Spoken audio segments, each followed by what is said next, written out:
Hello student, इस video में हम बात करेंगे डीसीए और पीजीडीसीए। ध्यान से समझना, जो मैं डीसीए और पीजीडीसीए के सभी क्वेश्चन हर बुक के अलग अलग प्लेलिस्ट में बनाया हूं। ओके, अभी जो मैं इस वीडियो में बात करता हूं वो है इंटरनेट एंड वेब डिजाइनिंग, जबकि डीसीए के बुक वालों में लिखा है इंटरनेट एंड ई कॉमर्स, जो हमारा सेकेंड सेमेस्टर है। ओके, उस सेकेंड सेमेस्टर में यूनिट नंबर फर्स्ट है, यूनिट नंबर फर्स्ट है। ओके, अब मैं यूनिट नंबर फर्स्ट के सारे क्वेश्चन मैंने अपलोड करके रखा है। आप मेरे यूट्यूब चैनल युवा कंप्यूटर स्टडी पर जाना, वहां पर प्लेलिस्ट, हर आपके बुक की प्लेलिस्ट अलग अलग बनी है। यूनिट वाइज क्वेश्चन दिया हूं, एकदम सारी चीजें, और हर क्वेश्चन को कॉन्सेप्ट से दिया हूं।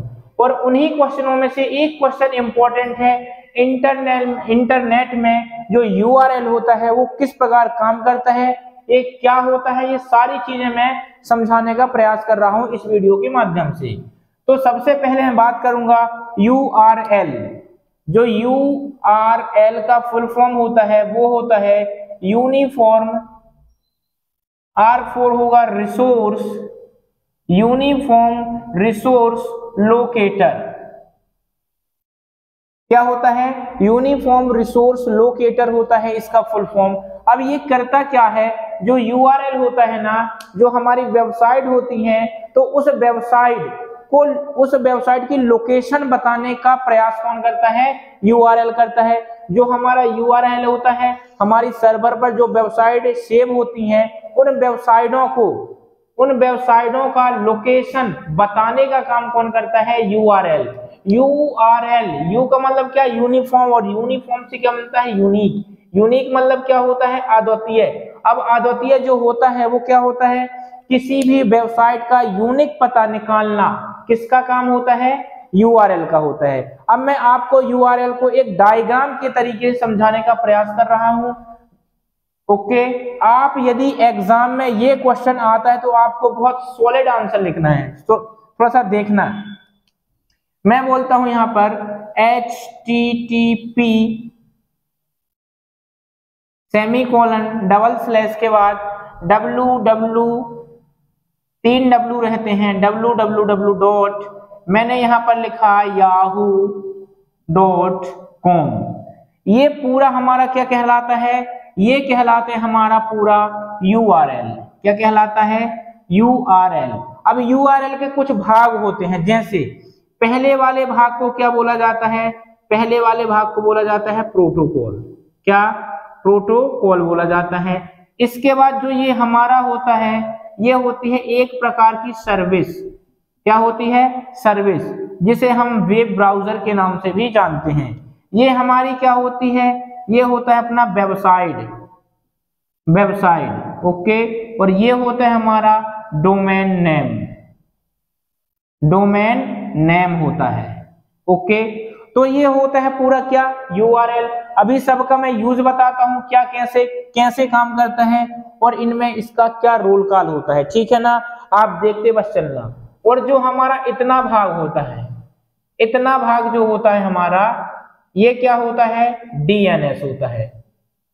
क्या होता है? DNS, domain name server. ठीक है ना, तो ये अपना ये पूरा जो अपना ये आर्किटेक्चर है, ये किसका है? अपना यूआरएल का। अब यूआरएल में कुछ भाग होते हैं। यूआरएल के पहले वाले भाग को क्या बोलते हैं? प्रोटोकॉल कहा जाता है। जो हमारे 3 W है, ये क्या है? एक प्रकार का वेब ब्राउजर होता है जो किसी भी वेबसाइट को ओपन करने का काम करता है। ठीक है ना, और ये एक प्रकार की क्या होती है? सर्विस होती है, सेवा होती है। याहू क्या है? एक वेबसाइट है, और जो कॉम रहता है वो क्या है? अपना डोमेन नेम। अब देखना ये काम कैसे करता है। मैं बोलता हूं HTTP का फुल फॉर्म क्या होता है? Hyper text transfer protocol. पहली जो ये प्रोटोकॉल होता है क्या है, तो थोड़ा ध्यान से समझना। मैं बोला कि ये आपका मोबाइल है M1, ओके, और ये दूसरा मोबाइल क्या है? हमारा M2।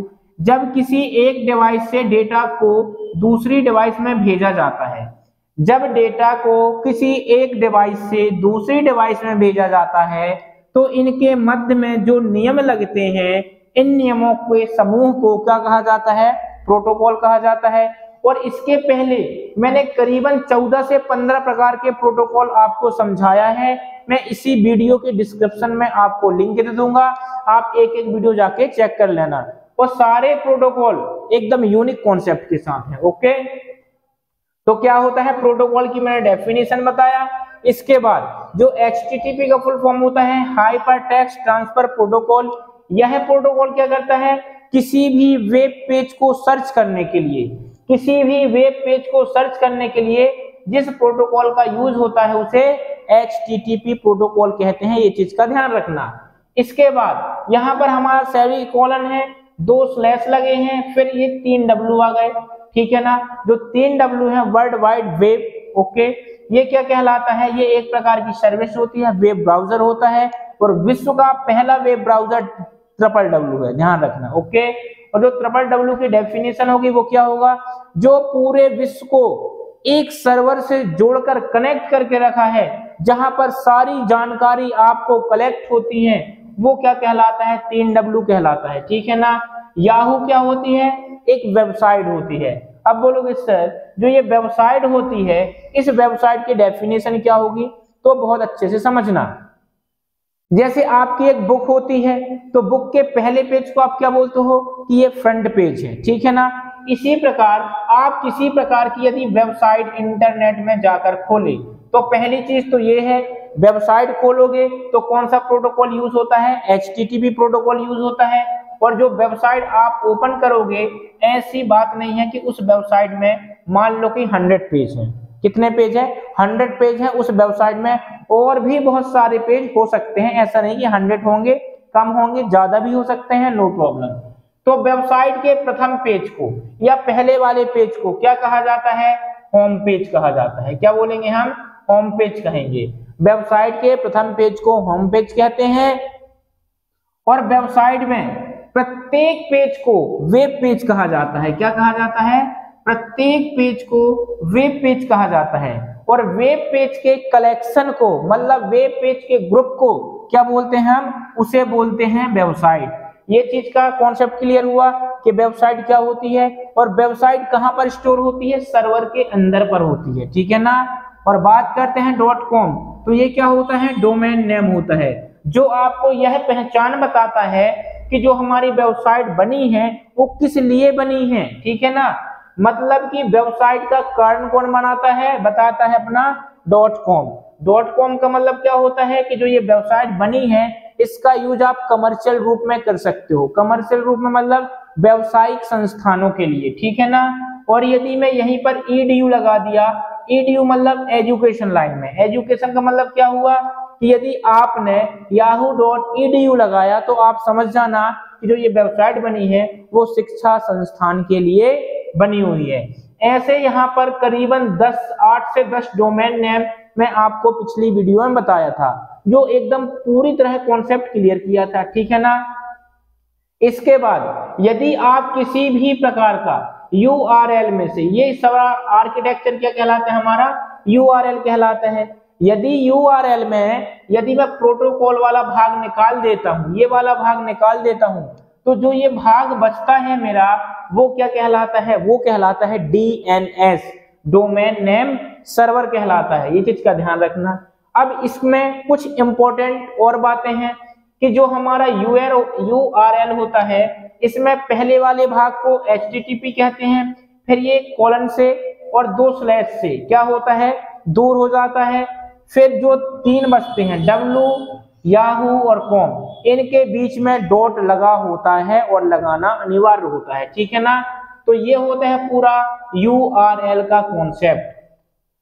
एक प्रकार का ये आपकी वेबसाइट का नाम पता हो गया। क्या हो गया, पता हो गया कि किसी भी वेबसाइट का पता लगाने के लिए हम किसका यूज करते हैं, URL का। अब ये बताओ, URL पूरा पता बता दिया तो उस वेबसाइट को खोजना बहुत ही सरल हो जाता है, ठीक है ना। तो जो हमारा इंटरनेट में URL होता है, इसका बहुत ही इंपॉर्टेंट रोल होता है, जो मैंने आपको इस आर्किटेक्चर डायग्राम के माध्यम से आपको बताया। मैं आपको बार बार बोलते जाता हूं, यदि आपको वीडियो एक बार में क्लियर समझ में नहीं आती है तो इसको दोबारा रिटर्न करना, क्योंकि ये इंपॉर्टेंट है आपकी DCA और PGDCA एग्जाम में 100% पूछता है कि URL कहलाता क्या है, ठीक है ना। तो इस वीडियो में बस इतना ही। वीडियो पसंद आए तो लाइक करें, शेयर करें, सब्सक्राइब करें। धन्यवाद।